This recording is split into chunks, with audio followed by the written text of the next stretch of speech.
ভাই ভাই বসেন ভাই বসেন। আরে ভাই আমি তো আপনাকেই খুঁজতেছিলাম, আপনার জন্য তো একটা সুখবর আছে। কি সুখবর? কি সুখবর? আপনি তো আমার থেকে 30,000 টাকা পান তাই না? হ্যাঁ, হ্যাঁ। ওইটা আপনি এক সপ্তাহের মধ্যে পেয়ে যাবেন। বাহ কি সুখবর। এইটা সুখবর না? এক সপ্তাহের মধ্যে দিবি দিবি বলো, 2 বছর ধরে ঘুরাইতেছিস তুই আমাকে। আমি এত কিছু মানি না। 2 দিনের মধ্যে তোর আমাকে টাকা দিয়ে দিতে হবে, আর না হলে আমি লোকজন পাঠিয়ে তোকে ধরে নিয়ে গিয়ে হাসপাতালে নিয়ে গিয়ে তোর কিডনি কলিজা এগুলো বিক্রি করে আমার টাকা উসুল করবো। আরে ভাই 30,000 টাকার জন্য কিডনি গিলা এত কিছু বিক্রি করতে হবে নাকি? আচ্ছা যাই হোক 2 দিন তো। হ্যাঁ ঠিক আছে 2 দিনের মধ্যেই আপনি টাকা পেয়ে যাবেন। আচ্ছা দা, 2 দিনের মধ্যে টাকাগুলো মনে করে দিয়ে দিবি। আচ্ছা ভাই।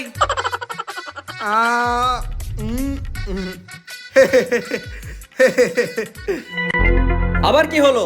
ভাই 2 দিন পর তো টাকা সব দিয়েই দেব তাই না? হ্যাঁ। আপনি তো টাকা পেয়ে যাবেন। যদি আর 10,000 টাকা দিতেন